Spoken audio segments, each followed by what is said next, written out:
Mi cirugía, pedí ayuda, me ignoraron por cabo. Mi error, les escribí. Lo que la enfermera reveló después. Cambió todo sobre ese viaje. Mi nombre es Amber Williams y a mis 31 años, jamás pensé que estaría sentada sola en el consultorio de un médico, con lágrimas en los ojos, mirando mi teléfono. El tumor de tiroides tenía que salir. Pero, según el chat grupal de mi familia, sus vacaciones en Cabo eran más importantes que recogerme del hospital después de la cirugía. Lo que ellos no sabían era que esto no era solo un procedimiento simple. Mis manos temblaban mientras escribía, preguntándome cómo había llegado a esto. Antes de contarte sobre la llamada telefónica que lo cambió todo, si alguna vez te sentiste traicionada por las personas que debían haberte respaldado, piensa en mi historia. Siempre supe cuál era mi lugar en la jerarquía familiar. Mi hermana menor, Heather, era la Benjamina, la preciosa que nunca hacía nada mal. Mi hermano mayor, Jake, era el único hijo varón, el niño de oro destinado a la grandeza. Y yo era, bueno, solo Amber, la hija del medio, la confiable, la que siempre tenía todo bajo control según mis padres. Pero esa era solo la historia que se contaban a sí mismos para justificar la forma tan diferente en que nos trataban. Al crecer en nuestra casa en los suburbios de Chicago, el patrón se estableció temprano. Cuando Heather quería clases de ballet, mamá y papá encontraban el dinero. Cuando Jake necesitaba una nueva computadora para la universidad, se las arreglaban. Pero cuando obtuve una beca parcial para la Escuela de Arte en Nueva York, mis sueños quedaron en segundo plano. Tu padre se lastimó la espalda en el trabajo, me dijo mi madre, Sandra, durante mi último año de secundaria. Te necesitamos cerca de casa, Amber. Siempre has sido tan responsable. Así que, en lugar de perseguir mi pasión en Nueva York, asistí a la universidad comunitaria local, corriendo a casa entre clases para ayudar a cuidar a papá. Me decía a mí misma que estaba bien. La familia es lo primero, ¿verdad? Luego estuvo la vez que Jake necesitó dinero para iniciar su negocio. Una aplicación móvil que juraba sería la próxima gran cosa. Vino a mí primero, no a nuestros padres. Siempre ahorras todo, dijo con su carismática sonrisa. Vamos, Amber. Esto es algo seguro. Te pagaré el doble. Le di mis ahorros, $15,000, que había estado guardando durante años para eventualmente volver a estudiar. La aplicación fracasó en 8 meses. El dinero nunca regresó. Cuando lo mencioné un año después, mamá intervino. ¿Por qué eres tan mezquina, Amber? Tu hermano tomó un riesgo y no funcionó. Así es la vida. No necesitas hacerlo sentir peor. Nadie parecía preocuparse por cómo me sentía yo. Heather era más sutil en su explotación de nuestra dinámica familiar. Me llamaba a las 2 de la mañana llorando por problemas de relación, esperando que la escuchara hasta el amanecer. Me ofrecía para cuidar a los hijos de sus amigos sin preguntarme. Me pedía prestada mi ropa y la devolvía manchada o dañada. Deberías sentirte halagada. Quiero usar tus cosas, decía cuando me quejaba. Además, no es como si tuvieras algún lugar especial a donde ir. Eso dolió porque contenía una pizca de verdad. Entre trabajar a tiempo completo como diseñadora gráfica autónoma y ser el sistema de apoyo emocional de la familia, rara vez tenía tiempo para una vida social. Mi última relación seria terminó cuando Paul se cansó de que cancelara citas por emergencias familiares. Tu familia se aprovecha de ti, dijo durante nuestra conversación de ruptura. ¿Y tú los dejas? No puedo competir con eso. Me mudé de la casa de mis padres a los 26, alquilando un pequeño apartamento de una habitación a unos 20 minutos de distancia. No era nada lujoso, solo 40 metros cuadrados con una cocineta y un baño donde la puerta golpeaba el inodoro al abrirla, pero era mío. Pintó las paredes de un suave verde salvia y monté mi espacio de trabajo junto a la ventana que daba a un pequeño patio. Mi gato, Milo, un atigrado gris que rescaté del refugio, me hacía compañía mientras trabajaba. Mi negocio de diseño gráfico apenas pagaba las cuentas al principio, pero estaba decidida a que funcionara. Acepté cualquier proyecto que se me presentara, a menudo trabajando 16 horas al día para cumplir con los plazos. Diseñé logotipos para negocios locales, creé materiales de marketing para startups e incluso ilustré un libro infantil. Poco a poco, construí una buena base de clientes y gané lo suficiente para vivir cómodamente, aunque modestamente. Pero la dinámica familiar nunca cambió. Mamá llamaba pidiendo si podía ir a ayudar a papá a configurar su nuevo televisor, aunque Jake vivía más cerca. Heather me enviaba un mensaje de texto pidiéndome que recogiera sus medicamentos porque estaba demasiado ocupada con su trabajo a tiempo parcial como instructora de yoga. Siempre decía que sí porque decir que no significaba soportar chantajes emocionales y comentarios pasivo-agresivos durante semanas. Así es como funcionan las familias, decía mi madre. Cada vez que intentaba establecer límites, nos ayudamos mutuamente. Tu hermano y tu hermana harían lo mismo por ti. Excepto que nunca lo hicieron. Cuando tuve gripe el invierno pasado y apenas podía levantarme de la cama, nadie se ofreció a traerme sopa o medicamentos. Cuando mi coche se averió en medio de una tormenta de nieve, Jaque estaba demasiado ocupado para recogerme, así que pagué $60 por un Uber. Cuando necesité hablar con alguien después de perder un cliente importante, Heather me dijo que tenía que irse porque su programa de televisión favorito estaba empezando. Me convertí en una experta en ocultar mi decepción, en tragarme el dolor. Aprendí a no esperar nada para no sentirme defraudada. Me volví autosuficiente hasta el extremo, negándome a pedir ayuda incluso cuando realmente la necesitaba. Era la fuerte, después de todo, la responsable, la que tenía todo bajo control. Al menos, eso era lo que ellos pensaban. Ninguno de ellos me vio llorar en mi coche después de las reuniones familiares. Ninguno sabía de las sesiones de terapia que comencé el año pasado, tratando de entender por qué seguía dando a personas que solo tomaban. Ninguno se dio cuenta de lo sola que me sentía, incluso cuando estaba rodeada de ellos en las cenas navideñas. Tienes tanta suerte de ser tan independiente, me dijo mi madre una vez en Acción de Gracias, mientras yo lavaba los platos sola mientras todos los demás veían fútbol. Heather y Jaque todavía necesitan tanta orientación. Quise tirar un plato contra la pared y gritar que yo también necesitaba orientación. Necesitaba apoyo. Necesitaba que alguien me pusiera primero, aunque fuera solo una vez. Pero sonreí y asentí porque eso era lo que hacía Amber. Amber mantenía la paz. Amber no causaba problemas. Hasta el día en que encontré el bulto en mi garganta y todo cambió. Era un martes por la noche de abril cuando lo noté por primera vez. Había estado trabajando en un proyecto con fecha límite durante 14 horas seguidas, con los hombros encorvados sobre mi tableta de dibujo. Cuando finalmente me puse de pie para estirarme, me vi reflejada en la ventana. El sol poniente proyectaba una extraña sombra sobre mí. Cuello, resaltando un bulto pequeño pero visible en el lado derecho. Lo toqué, pensando que podría ser un truco de la luz. Pero no, definitivamente había algo allí. Un bulto firme justo debajo de mi nuez de Adán. Tragué y se movió con mi garganta. Probablemente no sea nada, le dije a Milo, quien me observaba con sus ojos verdes inquebrantables, solo una glándula inflamada por el cansancio. Pero en los días siguientes, noté otras cosas, como estaba constantemente agotada a pesar de dormir 8 horas cada noche, como a veces tenía que tragar 2 veces para que la comida bajara, como mi voz sonaba más ronca durante las llamadas con clientes, obligándome a aclararme la garganta repetidamente. Después de una semana de monitorear estos síntomas y ver innumerables vídeos médicos en línea, finalmente hice una cita con mi médico de cabecera. No se lo dije a mi familia.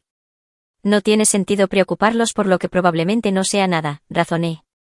Además, mamá estaba ocupada planeando la celebración del cumpleaños de Heather, y papá estaba concentrado en la próxima entrevista de trabajo de Jaque en una prestigiosa empresa de tecnología. La doctora Melissa Carter era una mujer menuda con ojos amables y una actitud práctica. Examinó el bulto, presionando sus dedos contra él desde diferentes ángulos. ¿Cuánto tiempo lleva esto aquí, Amber?, preguntó, tomando notas en mi historial. Lo noté hace aproximadamente una semana, dije, pero podría haber estado allí más tiempo. Preguntó sobre mis síntomas, asintiendo mientras los enumeraba. Luego se sentó en su taburete y me miró directamente a los ojos. Quiero enviarte a hacer un ultrasonido y algunos análisis de sangre, dijo. Podrían ser varias cosas, pero con un nódulo tiroideo de este tamaño, necesitamos descartar cualquier cosa grave. La palabra, grave, flotaba en el aire entre nosotras. Quise preguntar si se refería a cáncer, pero no pude hacer que mi boca formara la palabra. ¿Hay alguien que pueda acompañarte a estas citas?, preguntó suavemente. Pensé en mi familia, en cómo mi madre lo haría todo sobre ella, en lo estresada que estaría por la situación, en cómo Heather ofrecería consejos de bienestar inútiles y aceites esenciales, en cómo Jaque me daría una incómoda palmada en el hombro y luego cambiaría de tema. No, dije, estaré bien sola. El ultrasonido fue programado para el lunes siguiente. Me acosté en la camilla de examen mientras la técnica deslizaba el transductor por mi cuello, el gel frío me hizo temblar. Observé su rostro en busca de pistas, pero su expresión permaneció profesionalmente neutral mientras capturaba imágenes desde diferentes ángulos. Su médico recibirá los resultados en unos días, fue todo lo que dijo cuando terminó. Luego vinieron los análisis de sangre, 5 viales extraídos de mi brazo izquierdo, para pruebas de función tiroidea, anticuerpos y otros marcadores que no entendía completamente. Me senté sola en la sala de espera después, bebiendo jugo de manzana de una pequeña caja y preguntándome qué estaba pasando dentro de mi cuerpo. La doctora Carter me llamó personalmente 3 días después. Amber, me gustaría que viniera a discutir sus resultados, dijo, su voz cuidadosamente modulada. ¿Le vendría bien mañana por la mañana? Supe entonces que no eran buenas noticias. Los médicos no llaman personalmente con resultados normales. Esa noche, apenas dormí. Permanecí despierta mirando mi techo, con Milo acurrucado a mi lado mientras contemplaba todas las posibilidades. Por la mañana, me había convencido de lo peor. La doctora Carter confirmó mis temores. El ultrasonido muestra un nódulo de 4 centímetros en su lóbulo tiroideo derecho, explicó, mostrándome las imágenes granuladas en blanco y negro. Sus análisis de sangre indican cierta disfunción tiroidea. Y dado el tamaño y la apariencia del nódulo, necesitamos hacer una biopsia para determinar si es canceroso. Cáncer, finalmente dije la palabra en voz alta. ¿Cree que tengo cáncer? Creo que necesitamos más información, respondió diplomáticamente. Los nódulos tiroideos son comunes y la mayoría son benignos, pero debemos ser exhaustivos. La biopsia por aspiración con aguja fina se programó para la semana siguiente. Investigué el procedimiento extensamente, aprendiendo que se insertaría una aguja delgada en el nódulo para extraer células para el examen. Leí que era relativamente rápido y solo moderadamente doloroso. Lo que los artículos no mencionaban era lo vulnerable que me sentiría acostada en la camilla con el cuello expuesto, sola en una habitación llena de extraños a punto de clavarme una aguja en la garganta. El radiólogo narraba cada paso mientras trabajaba, pequeño pinchazo para la anestesia local. Ahora un poco de presión mientras insertamos la aguja de muestreo. Quédese muy quieta. Me concentré en una mancha de agua en el techo que se parecía vagamente a un conejo. La molestia fue más de lo que esperaba, un dolor agudo y persistente que me hizo llorar. La enfermera lo notó y colocó una mano suave en mi hombro. Lo estás haciendo muy bien, animó. Casi terminamos. Después, me senté en mi coche durante 20 minutos antes de conducir a casa, con una bolsa de hielo en el cuello y el miedo pesando en mi pecho. El radiólogo dijo que tendría los resultados en 72 horas. 3 días de espera, de preguntas, de peores escenarios reproduciéndose en mi mente. Le dije a mi familia que tenía dolor de garganta cuando me salté la cena del domingo ese fin de semana. Era más fácil que explicar lo que realmente estaba sucediendo, más fácil que ver sus caras cambiar de preocupación a alivio cuando se dieron cuenta de que no requería ninguna acción por su parte. La llamada llegó el martes por la tarde. Estaba entre reuniones con clientes cuando el número de la doctora Carter apareció en la pantalla de mi teléfono. Salí a mi pequeño balcón, cerrando la puerta detrás de mí para que Milo no se escapara. Amber, tengo los resultados de su biopsia, comenzó la doctora Carter, y por su tono supe que mi vida estaba a punto de cambiar. La patología muestra carcinoma papilar de tiroides. Es una forma de cáncer de tiroides. Me desplomé en la silla de mi balcón, mis piernas de repente incapaces de sostenerme. La buena noticia, continuó, es que este tipo de cáncer de tiroides es altamente tratable, especialmente cuando se detecta a tiempo. Necesitará cirugía para extirpar la parte afectada de su tiroides, posiblemente toda la glándula, dependiendo de lo que encuentre el cirujano. Ella siguió hablando de planes de tratamiento y especialistas, pero sus palabras se volvieron un borrón de terminología médica. Todo lo que podía pensar era, tengo cáncer. Tengo cáncer y estoy completamente sola. ¿Tiene alguna pregunta, Amber?, preguntó la doctora Carter, trayéndome de vuelta a la conversación. ¿Qué tan pronto debe hacerse la cirugía?, logré preguntar. Tan pronto como sea posible. La referiré al Dr. Thompson, uno de los mejores cirujanos de tiroides de la zona. Su oficina se pondrá en contacto con usted hoy para programar una consulta. Como era de esperar, la asistente del Dr. Thompson me llamó a las pocas horas. La consulta se fijó para el jueves y la fecha de cirugía más temprana disponible era el día 15, a solo 2 semanas. Fue solo después de colgar que me di cuenta de las implicaciones prácticas. La cirugía sería ambulatoria, pero no me permitirían conducir a casa debido a la anestesia. Necesitaría que alguien me recogiera y se quedara conmigo al menos la primera noche. Necesitaría pedir ayuda a mi familia. La idea me hizo apretar el estómago. Pasé esa noche dando vueltas por mi apartamento, ensayando diferentes formas de pedir ayuda a mi familia. ¿Debería llamar a mi madre directamente? ¿Debería enviar un mensaje de texto a mis hermanos individualmente? ¿Debería restarle importancia a la seriedad para evitar dramas o ser honesta sobre mi diagnóstico? Al final, decidí que el chat grupal familiar sería lo mejor. De esa manera, podrían coordinarse entre ellos para averiguar quién estaba disponible. Además, se sentía menos vulnerable de alguna manera, menos como si estuviera pidiendo específicamente a una persona que diera un paso al frente. Me senté en mi sofá, con Milo ronroneando en mi regazo mientras redactaba y borraba mensaje tras mensaje, demasiado dramático, demasiado casual, demasiado detallado, demasiado vago. Finalmente, a las 9:30 de la noche, me decidí por una redacción que me pareció correcta y le di a enviar. Hola a todos, solo quería avisarles que me operan para extirpar un nódulo tiroideo el día 15. Es ambulatorio, pero necesitaré que alguien me lleve a casa después. Avísenme si alguien está disponible. Miré mi teléfono, viendo cómo se entregaba el mensaje. Una marca de verificación, 2 marcas de verificación, luego los indicadores que mostraban que mamá, papá, Jackie y Giater habían visto mi mensaje. Esperé a que aparecieran las burbujas de escritura, a que alguien respondiera inmediatamente con preocupación u ofertas de ayuda. No llegó nada. Pasaron 10 minutos. 20, 30. Me dije a mí misma que podrían estar ocupados, que podrían estar discutiéndolo fuera de línea, que podrían estar revisando sus horarios. Intenté concentrarme en un episodio de un programa de repostería, pero seguía mirando mi teléfono silencioso. Después de 45 minutos, finalmente apareció una respuesta. De Giater, jajaja. ¿De verdad pensaste que nos perderíamos cabo por eso? Llevamos meses planeando este viaje. Miré su mensaje, leyéndolo y releyéndolo, preguntándome si me faltaba algún contexto o si esta era su idea de una broma. Antes de que pudiera responder, apareció otro mensaje. Este de mi madre, no nos haga sentir culpables, Amber.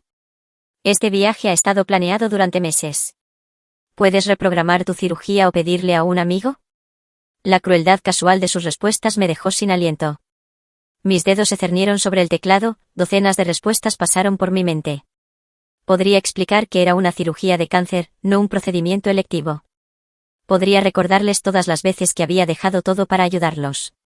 Podría rogar, suplicar o exigir la cortesía básica que cualquier extraño ofrecería. En cambio, escribí, fue mi error. Luego apagué mi teléfono, me acurruqué en el sofá y lloré hasta que mi garganta estuvo áspera y mis ojos hinchados. Milo se acurrucó contra mí, su cuerpo peludo cálido y sólido, el único consuelo que tenía. Llamé para decir que estaba enferma a mi reunión virtual con clientes a la mañana siguiente, algo que nunca había hecho antes. No podía confiar en que mi voz no se quebrara, ni en mantenerme profesional cuando por dentro sentía que me desmoronaba. Alrededor del mediodía, finalmente encendí mi teléfono. No había mensajes adicionales en el chat familiar, pero tenía una llamada perdida de mi madre. Ningún buzón de voz, solo la notificación de la llamada. Debatí ignorarla, pero sabía que solo pospondría lo inevitable. Respirando hondo, la llamé de vuelta. Amber, respondió al segundo tono. ¿Estás tratando de hacerme sentir mal porque está funcionando? No, ni un hola, ni un ¿cómo estás? Solo una acusación de que la estaba manipulando. Típico. Esa no era mi intención, dije con voz monótona. Solo necesitaba que me llevaran a casa después de la cirugía. Bueno, nos lo soltaste de la nada. Tenemos depósitos no reembolsables para este viaje. Tu padre ha estado esperándolo todo el año. Giater necesita un descanso de su estresante trabajo. Jackie va a conocer a los padres de su novia por primera vez.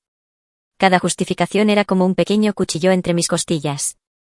Cada miembro de la familia tenía una razón que importaba, excepto yo. Está bien, mamá, dije, aunque no estaba bien en absoluto.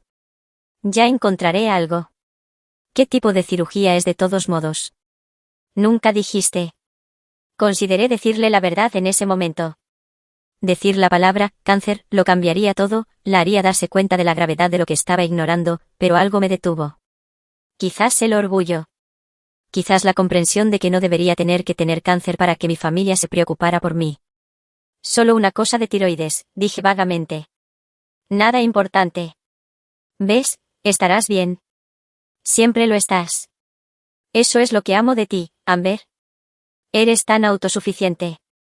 Después de colgar, me quedé mirando mi teléfono, preguntándome cuándo la autosuficiencia se había convertido en una justificación para el abandono. Me desplacé por mis contactos, considerando a quién más podría pedir. Mi círculo de amigos se había reducido con los años, ya que priorizaba las obligaciones familiares sobre las conexiones sociales. Los pocos amigos que todavía tenía estaban en su mayoría fuera del estado o tenían hijos pequeños que hacían imposibles los compromisos de última hora. Llamé a mi vecina, la señora Patel, quien ya había accedido a cuidar a Milo mientras yo estuviera en el hospital. Era una amable viuda de 72 años que a menudo me traía chai casero. Lo siento mucho, querida, dijo después de que le expliqué mi situación. Ayudaría si pudiera, pero ya no conduzco debido a mi vista. Me puse en contacto con una excompañera de trabajo que vivía en la zona, pero tenía una conferencia ese día. Llamé a un primo que vivía a 1 hora de distancia, pero tenía hijos y no pudo encontrar una niñera con tan poca antelación. Después de agotar todas las posibilidades, investigué servicios de transporte médico. Eran caros, $300 por un simple traslado, pero parecía ser mi única opción.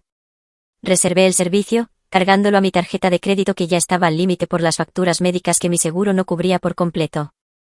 Esa noche, recibí un mensaje de texto de Jaque, la primera comunicación directa de él desde mi anuncio. Oye, lo siento por lo de la cirugía. Mal momento con lo de Cabo y todo. ¿Necesitas algo antes de que nos vayamos?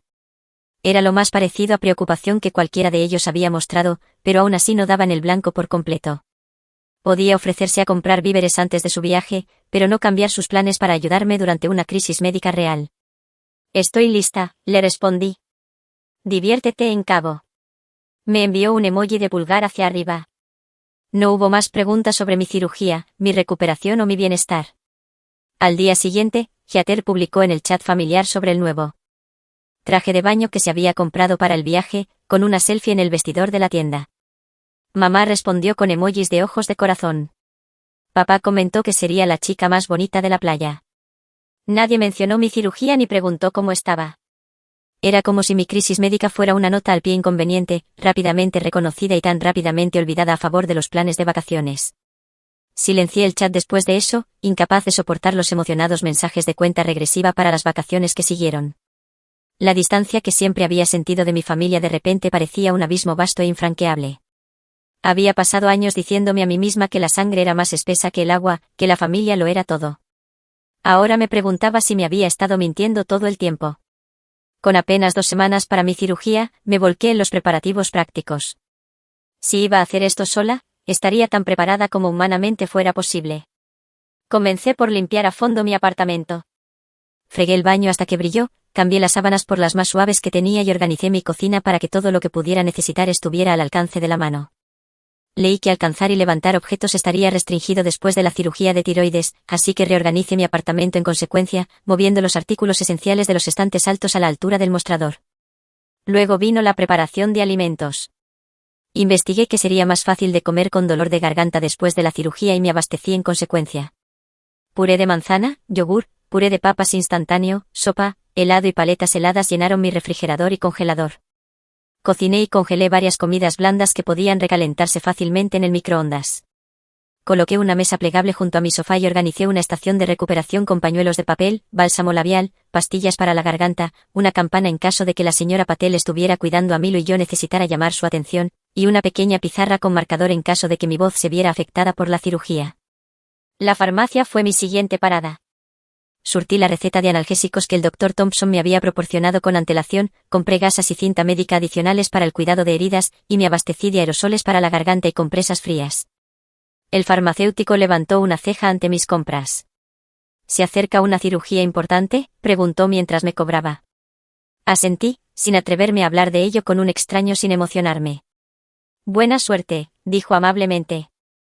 Asegúrese de que quien la cuide sepa cuándo darle los medicamentos.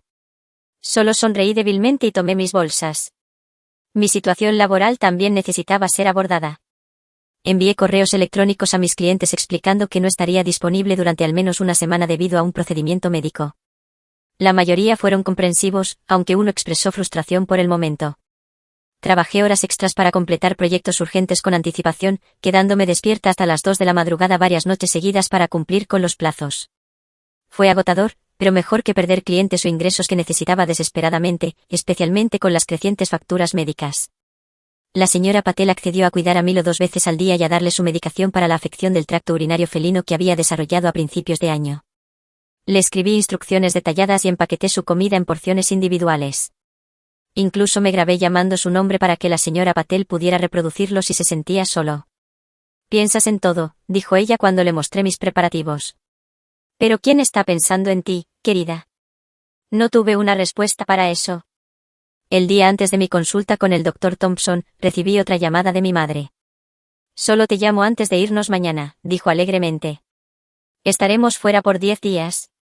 Jackie está cuidando la casa, pero la mayoría de las noches se quedará con su novia. Y vamos a apagar nuestros datos internacionales para evitar cargos, así que solo estaremos en wifi en el resort. Te enviaré muchas fotos. No mencionó mi cirugía ni una sola vez durante la llamada de 5 minutos. Cuando colgué, me pregunté si la habían olvidado por completo o si estaban evitando deliberadamente el tema para minimizar su culpa. La consulta con el Dr. Thompson fue sobria. Era un hombre alto con cabello plateado y una manera directa que aprecié. Explicó el procedimiento en detalle usando diagramas para mostrar exactamente lo que sucedería. Basado en el tamaño y la naturaleza de su tumor, es probable que tengamos que extirpar el lóbulo derecho completo de su tiroides y posiblemente también el izquierdo, dependiendo de lo que encontremos durante la cirugía. Explicó que existe un pequeño riesgo de daño a los nervios laríngeos, lo que podría afectar su voz temporalmente o, en raras ocasiones, permanentemente. Continuó enumerando posibles complicaciones: sangrado, infección, desequilibrios de calcio, la necesidad de hormonas tiroideas de reemplazo de por vida. ¿Tiene alguna pregunta?, preguntó cuando terminó. Tenía docenas, pero una tenía prioridad. ¿Qué tan grave es la recuperación? La manejaré sola. Sus cejas se alzaron ligeramente. ¿Sola? Eso no es lo ideal. Las primeras 24 a 72 horas son las más críticas. Estará débil por la anestesia, con dolor, y existe un pequeño riesgo de sangrado postoperatorio que requeriría atención médica inmediata. ¿No hay absolutamente nadie que pueda quedarse con usted? El juicio en su tono, por leve que fuera, me puso a la defensiva. He hecho arreglos, dije, sin mencionar que esos arreglos consistían en una vecina mayor que me visitaría y un servicio de transporte médico que apenas podía pagar. El Dr. Thompson no parecía convencido, pero continuó: deberá firmar un formulario de consentimiento informado. Dado que hoy no tiene a nadie que la acompañe, necesitaré que lo lea detenidamente y haga cualquier pregunta ahora. Firmé los papeles con mano firme, aunque por dentro me sentía de todo menos firme. Esto realmente estaba sucediendo. Me operaban de cáncer y lo hacía completamente sola. Mientras me preparaba para irme, la enfermera que había estado asistiendo al Dr. Thompson, Christine, me siguió al pasillo. Amber, dijo en voz baja. No pude evitar escuchar que no tienes apoyo para tu recuperación. Quiero que tengas mi número directo. Si tienes alguna preocupación después de la cirugía, de día o de noche, por favor llámame. Su amabilidad casi me destrozó. Tomé la tarjeta con su número, parpadeando rápidamente para contener las lágrimas. Gracias, logré decir. ¿De verdad no hay ningún familiar o amigo a quien se le pueda notificar la gravedad de su condición?, insistió suavemente. A veces la gente no entiende la seriedad del cáncer de tiroides. Están de vacaciones, dije, las palabras sonando ridículas incluso para mis propios oídos. En Cabo. Se planeó hace meses. La expresión de Christine cambió casi imperceptiblemente. ¿Le gustaría que los llamara? A veces, escucharlo de un profesional médico aclara la situación. Por un momento, me sentí tentada. Tan tentada de dejarla llamar a mi madre y explicarle exactamente lo que estaba sucediendo, de obligar a mi familia a confrontar su insensibilidad. Pero mi orgullo, el mismo orgullo terco que me había mantenido autosuficiente todos estos años, no lo permitió. No, dije con firmeza. No quiero arruinar su viaje.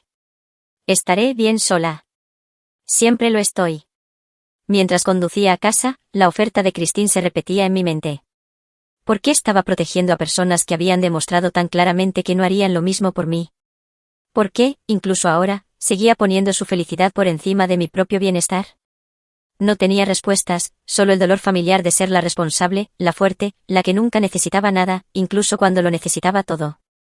La mañana de mi cirugía llegó con un amanecer espectacular, con vetas rosas y doradas pintando el cielo mientras sorbía la última agua que me permitían antes del procedimiento. Había estado despierta desde las 4 de la madrugada, demasiado ansiosa para dormir. Ahora, a las 5:30, estaba vestida con ropa holgada y cómoda, con una camisa de botones, como se recomienda para después de la cirugía. Mi bolsa de hospital estaba empacada con lo esencial: cargador de teléfono, auriculares, bálsamo labial, una pequeña almohada para sostener contra mi garganta durante el viaje a casa. El servicio de transporte médico estaba programado para recogerme a las 6:15.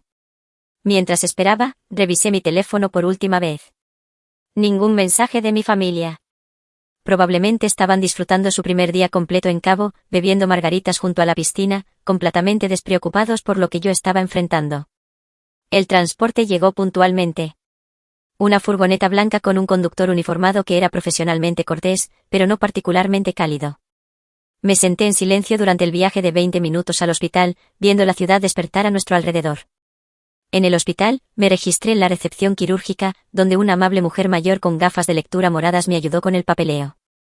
¿Su esposo está estacionando el coche, cariño?, preguntó mientras procesaba mis formularios. No, dije simplemente. Vine sola. Su sonrisa flaqueó por un momento. ¿Alguien la recogerá después? No puede conducir sola después de la anestesia, es política del hospital. He arreglado el transporte, le aseguré. Ella asintió y me entregó un busca. Esto vibrará cuando estén listos para usted. ¿Puede esperar allí? La sala de espera quirúrgica ya estaba medio llena a pesar de la hora temprana. Pacientes con sus cónyuges, padres con hijos, personas mayores con hijos e hijas adultos, todos tenían a alguien. Todos, excepto yo. Encontré un asiento en la esquina e intenté distraerme con una revista, pero no podía concentrarme en las palabras. En cambio, observé a los otros pacientes, observando sus sistemas de apoyo en acción. Un esposo frotando suavemente la espalda de su esposa. Una hija tomando la mano de su anciano padre. Una pareja apoyada el uno en el otro, extrayendo fuerza de su conexión. Cuando mi busca vibró, sentí una extraña mezcla de alivio y pavor. Una enfermera me llevó a la zona preoperatoria, donde me puse una bata de hospital y un gorro quirúrgico. Me tomó los signos vitales, me insertó una vía intravenosa y me hizo una serie de preguntas para verificar mi identidad y el procedimiento. ¿Hay alguien esperando por usted?, preguntó mientras ajustaba mi goteo intravenoso. No, dije, cansada de la pregunta y de las miradas de lástima que inevitablemente provocaba. Ella tomó nota en mi historial sin hacer comentarios, pero vi el ligero ceño fruncido que cruzó su rostro. Me llevaron a un compartimento con cortinas donde esperaría hasta que fuera el momento de la cirugía. Médicos y enfermeras pasaban, revisando a otros pacientes, sus conversaciones un reconfortante murmullo de fondo. Amber Williams. Abrí los ojos para ver a Christine, la enfermera de la oficina del Dr. Thompson, de pie a los pies de mi camilla. Christine, ¿qué haces aquí? Asistió al Dr. Thompson en los días de cirugía, explicó con una cálida sonrisa. Quería pasar a verte antes del procedimiento. ¿Cómo te sientes? Nerviosa, admití, pero lista para que termine. Revisó mi historial y ajustó mi manta con la facilidad experimentada de alguien que lo había hecho innumerables veces. Veo que todavía estás sola, señaló en voz baja. Según lo planeado, confirmé. Christine dudó, luego acercó un taburete a mi camilla. Amber, espero no estar extralimitándome, pero me preocupa su cuidado postoperatorio. Este no es un procedimiento menor. Las primeras 72 horas son críticas para monitorear posibles complicaciones. Tengo transporte arreglado, dije, la misma respuesta que les había dado a todos los demás. El transporte es una cosa. El cuidado adecuado es otra. Se inclinó más cerca, su voz suave pero firme. Mencionaste que tu familia está en Cabo. ¿Les has dicho exactamente para qué es esta cirugía? Aparté la mirada. Saben que me operan de tiroides, pero, ¿saben que es por cáncer? Las palabras todavía me hacían apretar el estómago. No, admití. No quería preocuparlos. Christine colocó su mano sobre la mía, un pequeño gesto de consuelo que casi me derrumba. Amber, sí que no me corresponde, pero creo que deberían saberlo. Si algo sucediera, si tuvieras complicaciones, no terminó la frase. No necesitaba hacerlo. ¿Le gustaría que los llamara?, ofreció. Como profesional médico, podría explicar la situación objetivamente. Pensé en mi familia, probablemente ahora en el desayuno en algún restaurante junto a la playa, riendo y planeando su día de sol y diversión. Pensé en la interrupción que esta noticia causaría. Pensé en la culpa que podrían sentir, el resentimiento que su culpa podría generar. Luego pensé en despertarme de la anestesia sola, en luchar para entrar a mi apartamento sola, en la posibilidad de complicaciones sin nadie que me ayudara. Quizás tengas razón, concedí finalmente. Si algo sucede, deberían saber por qué. Christine me apretó la mano. ¿Tienes un número al que pueda llamar? Le di el número de celular de mi madre, explicándolo de la situación de los datos internacionales. Solo recibirá el mensaje cuando se conecte al wifi del resort.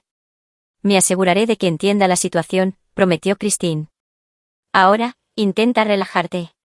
El doctor Thompson es el mejor, y estaré allí mismo en la sala de operaciones contigo. Mientras se alejaba, sentí una extraña ligereza. Pasara lo que pasara, al menos ya no cargaría con el peso del secreto. Una serie de personal médico me visitó en rápida sucesión después de eso. El anestesiólogo explicó qué medicamentos recibiría. Un residente quirúrgico confirmó los detalles de mi procedimiento. El doctor Thompson mismo se detuvo brevemente para responder cualquier pregunta de último minuto, y luego llegó el momento.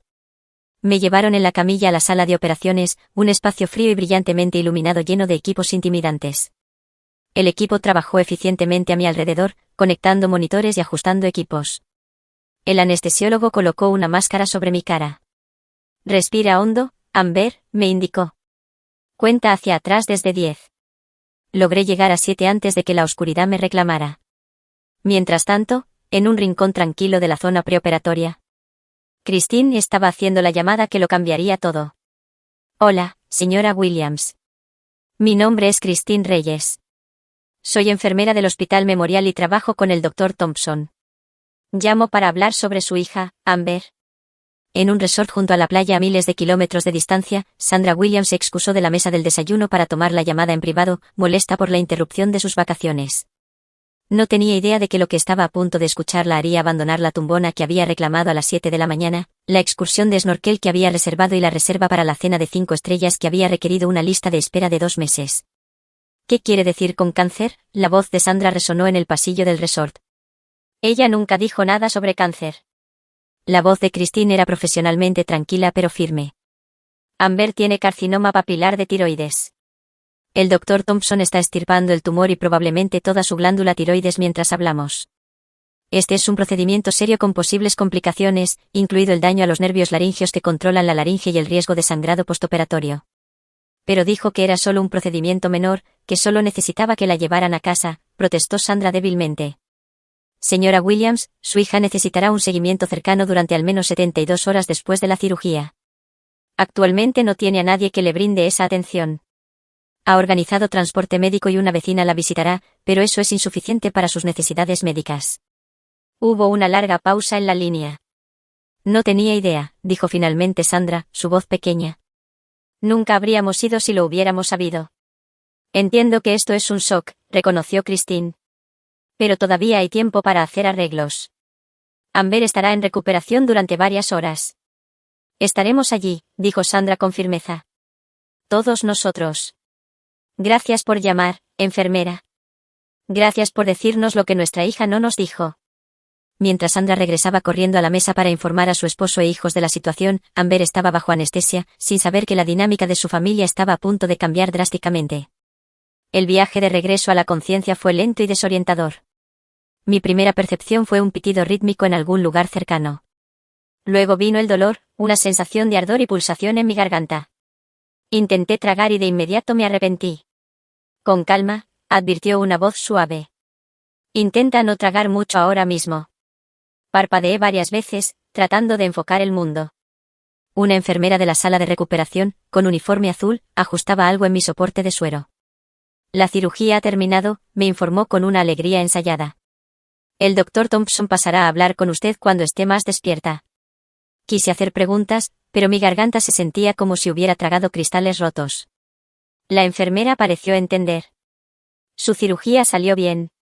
Extirparon toda la tiroides, pero pudieron preservar las glándulas paratiroides y los nervios laríngeos. Va a estar bien. Hice un pequeño asentimiento que me provocó otra oleada de dolor en el cuello. Le traeré un poco de hielo picado para la garganta, dijo la enfermera, dándome una palmada en la mano antes de alejarse. Mientras mis sentidos regresaban lentamente, me di cuenta de una presión cálida en mi mano derecha. Alguien la estaba sosteniendo. Giré la cabeza ligeramente, haciendo una mueca por el movimiento, y vi una figura desplomada en una silla junto a mi cama, con la cabeza apoyada en el borde del colchón cerca de mi brazo. Mi cerebro nublado tardó varios momentos en procesar lo que veía: cabello oscuro con familiares mechones plateados, la gruesa pulsera de turquesa que le había regalado por el Día de la Madre hacía 3 años, el distintivo perfume floral que siempre usaba. ¿Mamá? Debo estar alucinando. Mi madre estaba en Cabo, a miles de kilómetros de distancia, disfrutando de bebidas tropicales con sombrillitas. No podía estar aquí, sosteniendo mi mano en una sala de recuperación en Chicago. Parpadeé con fuerza, esperando que la visión desapareciera. En cambio, la cabeza de mi madre se levantó, revelando ojos enrojecidos y mejillas bañadas en lágrimas. Amber, susurró, su voz rota. Oh, cariño, ¿estás despierta? La miré confundida, incapaz de conciliar su presencia con lo que sabía que era verdad. Intenté hablar, pero solo logré un doloroso graznido. No intentes hablar, me instó, buscando un cuaderno y un bolígrafo en la mesita de noche. El médico dijo que te dolerá mucho la garganta. Puedes escribir si necesitas decirme algo. Con mano temblorosa, garabateé una sola palabra, ¿cabo? El rostro de mamá se arrugó. Regresamos tan pronto como nos enteramos. Cariño, ¿por qué no nos dijiste que era cáncer? ¿Por qué no nos dijiste lo grave que era? Antes de que pudiera intentar una respuesta, la cortina de la sala de recuperación se abrió y vi la cara preocupada de mi padre, seguida por Jackie y Heather. Todos parecían exhaustos, con la apariencia arrugada de personas que habían viajado largas distancias a toda prisa. Está despierta, les informó mamá innecesariamente. Se agolparon alrededor de mi cama, sus expresiones una mezcla de preocupación, culpa y alivio. Papá extendió la mano para tocar mi hombro suavemente, como si temiera que me fuera a romper. Princesa, dijo, usando un apodo que no me había llamado desde que tenía 10 años. Llegamos tan rápido como pudimos. Jaque se paró torpemente a los pies de la cama, con las manos metidas en los bolsillos. ¿Cómo te sientes?, preguntó, luego inmediatamente hizo una mueca por lo estúpida de la pregunta. Heather ya había empezado a llorar. Lo siento mucho, Amber. Lo siento muchísimo. Miré de un miembro de la familia a otro, todavía sin creer del todo que realmente estuvieran allí. Escribí de nuevo en el cuaderno, ¿cómo? Mamá se secó los ojos con un pañuelo. Tu enfermera me llamó. Christine. Nos lo contó todo. Tomamos el siguiente vuelo desde Cabo. Fruncí el ceño, tratando de procesar esta información a través de la niebla de la anestesia. Christine los había llamado después de todo, a pesar de mi resistencia, y realmente habían venido. Habían abandonado sus vacaciones, sus depósitos no reembolsables, sus planes cuidadosamente elaborados. Por mí. La enfermera de la sala de recuperación regresó con hielo picado y pareció sorprendida por la multitud alrededor de mi cama. Bueno, parece que ahora tienes un buen equipo de apoyo, comentó, ayudándome con una pequeña cucharada de hielo. Somos su familia, afirmó mamá con firmeza. Nosotros nos encargaremos de ella. La enfermera asintió con aprobación. El médico pasará en breve para hablar sobre el cuidado postoperatorio y las instrucciones de alta. Mientras se iba, un silencio incómodo se apoderó del grupo. Nadie parecía saber qué decir. Años de problemas no abordados flotaban en el aire entre nosotros, temporalmente eclipsados por la crisis médica, pero no borrados. Tomé el cuaderno de nuevo y escribí, no tenían que venir. Mamá lo leyó y pareció consternada. Claro que sí. Eres nuestra hija. Tienes cáncer, corrigió papá rápidamente. El médico nos dijo que lo extirparon todo. Volví a escribir, ¿y su viaje? Al diablo con el viaje, dijo Jaque de repente con una vehemencia inusualmente en él. Es solo unas vacaciones. Heather asintió de acuerdo, todavía sollozando. Podemos ir a Cabo en cualquier momento. Tú nos necesitabas. Quise señalar que siempre los había necesitado, que esta no era la primera vez que pedía ayuda, pero me dolía demasiado la garganta para una larga discusión, y la anestesia me dificultaba organizar mis pensamientos. En cambio, escribí, gracias por venir. Era lo correcto decir, lo que se esperaba de mí. La buena y confiable Amber, siempre comprensiva, nunca causando problemas. Pero algo había cambiado dentro de mí durante esos largos días de enfrentar el cáncer sola. La comprensión de que podría haber muerto sin que mi familia realmente me viera había despertado una ira dormida que ni siquiera la gratitud por su presencia actual podía extinguir por completo. Llegó el doctor Thompson, con el portapapeles en la mano, su gorro quirúrgico reemplazado por cabello plateado prolijamente peinado. Asintió con aprobación a mi familia antes de dirigirse a mí. La cirugía salió muy bien, Amber. Extirpamos toda la glándula tiroides, ya que el cáncer se había extendido a ambos lóbulos, pero estaba contenido dentro de la cápsula tiroidea. No hay evidencia de afectación de los ganglios linfáticos. Necesitará tratamiento con yodo radiactivo como precaución, pero el pronóstico es excelente. Continuó explicando mi plan de tratamiento, el régimen de medicación y el cronograma de seguimiento. Mi familia escuchó atentamente, mi madre tomando notas, mi padre haciendo preguntas detalladas, Jackie y Heather merodeando atentamente. Era surrealista verlos a todos tan involucrados en mi cuidado después de sentirme invisible durante tanto tiempo. Estoy particularmente contento de que tenga apoyo en casa, concluyó el Dr. Thompson, mirando a mi familia. Los primeros días de recuperación son un desafío y es importante no estar solo. Mamá se enderezó en su silla. No estarás sola ni un minuto. Nosotros nos encargaremos de todo. Cerré los ojos, de repente abrumada por emociones que no podía nombrar del todo. Alivio de no estar sola ya. Ira porque el cáncer fue lo que hizo que mi familia apareciera. Gratitud por su presencia. Resentimiento porque había sido condicional. Amor y dolor tan entrelazados que no podía separarlos. Cuando abrí los ojos de nuevo, el Dr. Thompson se había ido y mi familia estaba discutiendo la logística. ¿Quién se quedaría en mi apartamento? ¿Quién recogería mis recetas? ¿Quién se encargaría de mis citas de seguimiento? Puedo tomarme una licencia familiar del trabajo, decía mamá. Tengo muchos días de enfermedad ahorrados. Pospondré mis entrevistas, ofreció Jake. Pueden esperar.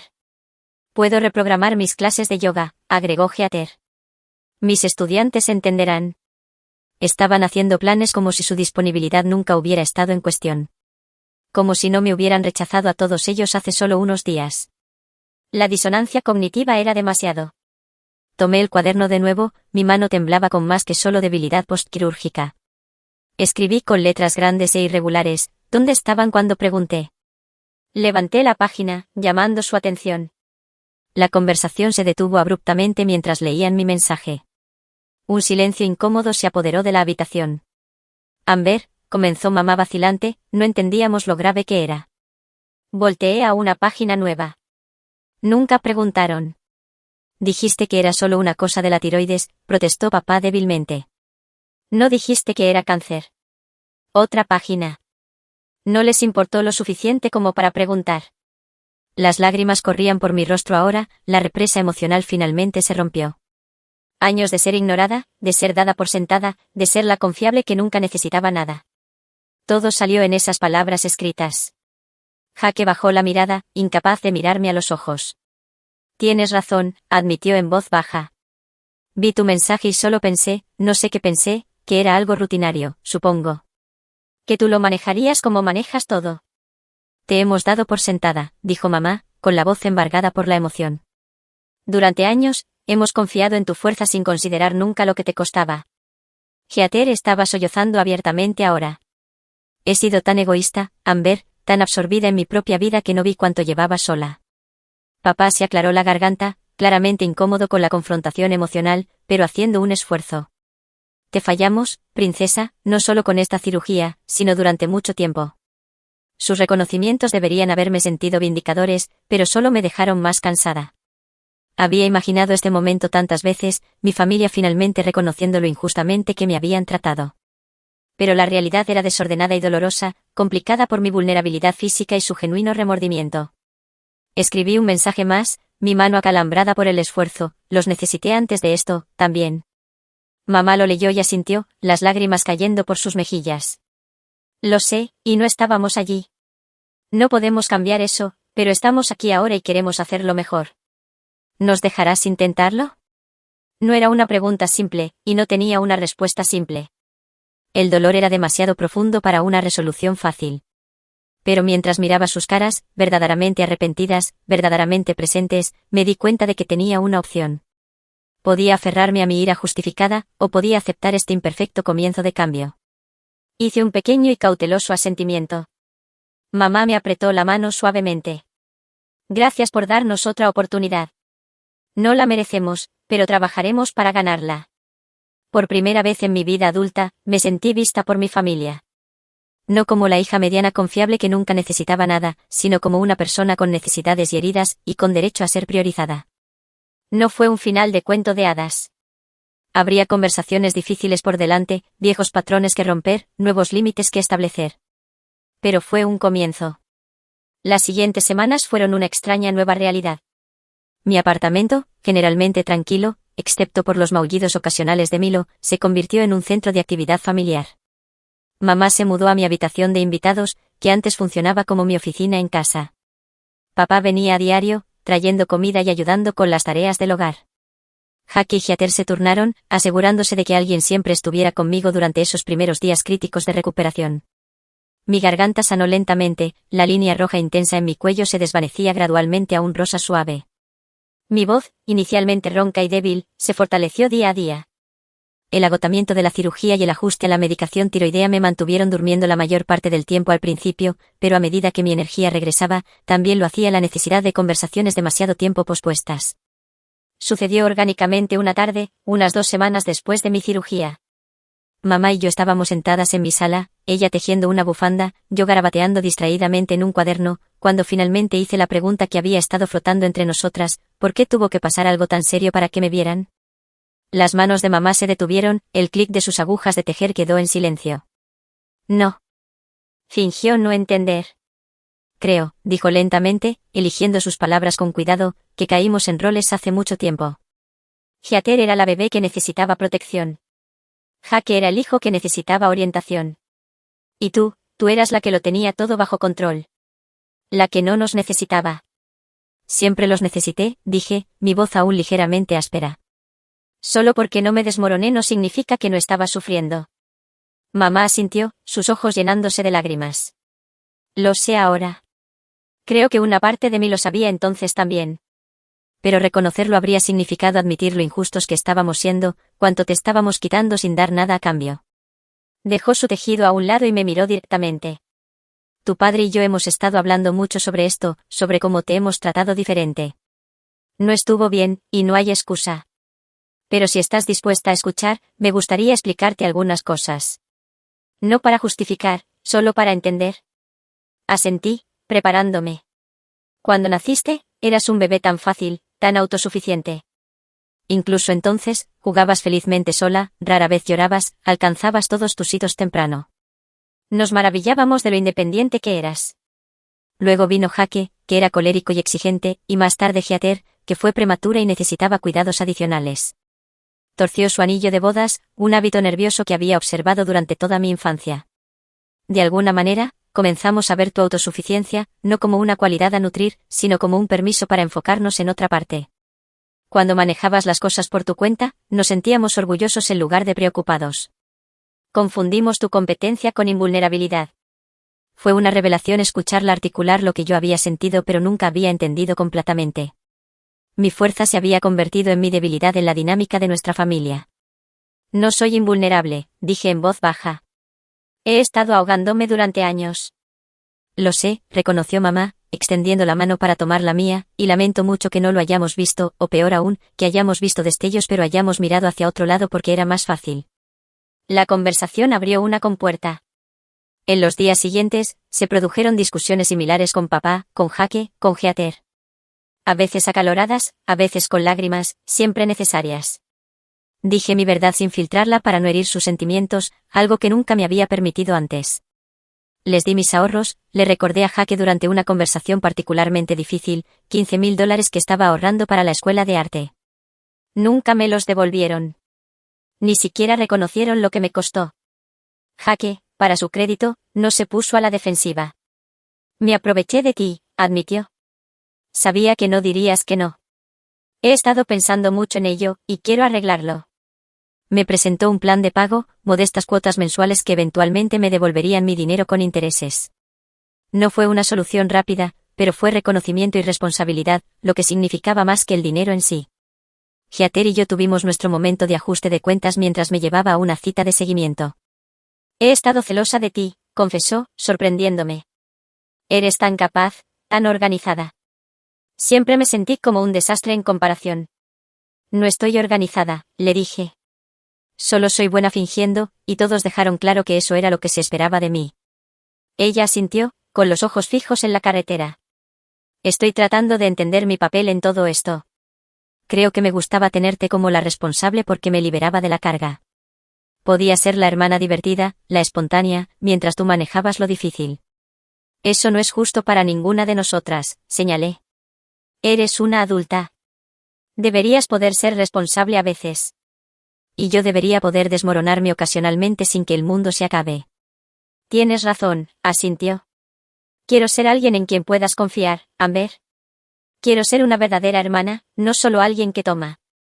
La prueba final de estas nuevas dinámicas llegó 6 semanas después de mi cirugía, cuando recibí mi informe de patología tras el tratamiento con yodo radiactivo. Les había pedido a mi familia que vinieran a mi apartamento para la discusión. Todos llegaron puntualmente, con rostros ansiosos pero de apoyo. Nos sentamos en mi pequeña sala mientras abría el sobre que contenía mis resultados. No hay evidencia de cáncer residual, leí en voz alta, mientras el alivio me invadía. Se recomienda un monitoreo regular, pero el pronóstico es excelente. El suspiro colectivo fue audible. Mamá se secó las lágrimas. Papá me apretó el hombro. Jake y Heather intercambiaron miradas de alivio. Deberíamos celebrar, sugirió Heather.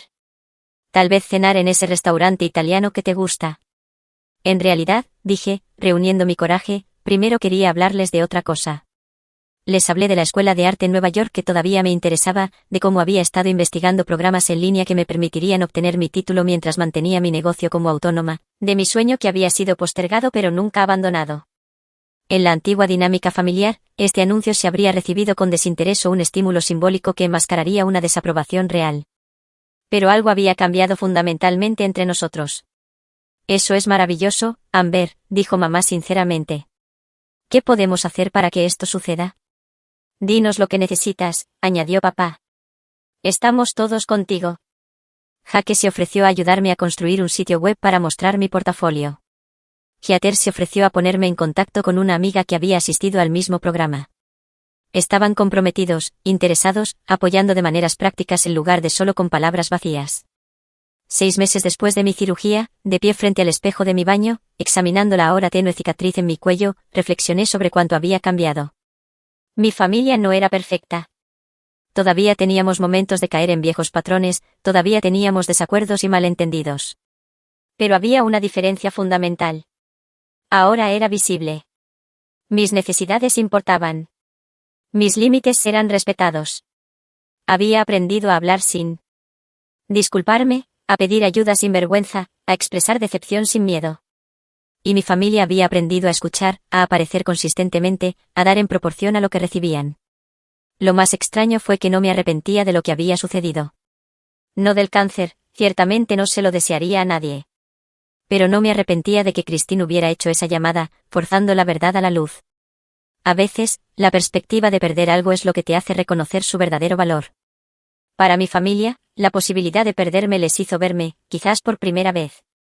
Y para mí, enfrentar mi mortalidad me ayudó a comprender que ser fuerte no significa estar sola. Que la autosuficiencia es admirable solo cuando es una elección, no cuando es la única opción. Que la familia no significa nada si es condicional. No sé qué habría pasado si les hubiera contado yo misma sobre el cáncer desde el principio. Tal vez habrían cancelado su viaje voluntariamente. Tal vez habrían encontrado una manera de racionalizar el seguir yendo. Es una pregunta sin respuesta. Lo que sí sé es que a veces una verdad dolorosa es lo único que puede romper años de ilusiones cómodas. Para mi familia, escuchar de Christine que tenía cáncer mientras estaban en una playa en Cabo fue la llamada de atención que necesitaban. Para mí, su respuesta, dejando todo para estar a mi lado, fue la prueba de que, debajo de la negligencia y la dinámica de ser dada por sentada, había amor que valía la pena rescatar. Ya no mido mi valía por lo que puedo dar a los demás o por lo poco que necesito a cambio. He aprendido que la verdadera fortaleza no se encuentra en el silencio o el autosacrificio, sino en la honestidad y el apoyo mutuo. A veces, dejar que la gente vea tu vulnerabilidad es lo más valiente que puedes hacer. No me arrepiento de esa llamada telefónica. A veces, una verdad dolorosa es lo que salva una relación que importa. ¿Alguna vez has experimentado un momento en que algo difícil finalmente llevó a la sanación en tu familia? Si esto resonó contigo, por favor, ten en cuenta que estas historias de resiliencia y transformación son importantes. Y recuerda, a veces las conversaciones más difíciles son las que más valen la pena tener. Gracias por escuchar mi viaje y espero que te inspire a decir tu verdad, sea cual sea.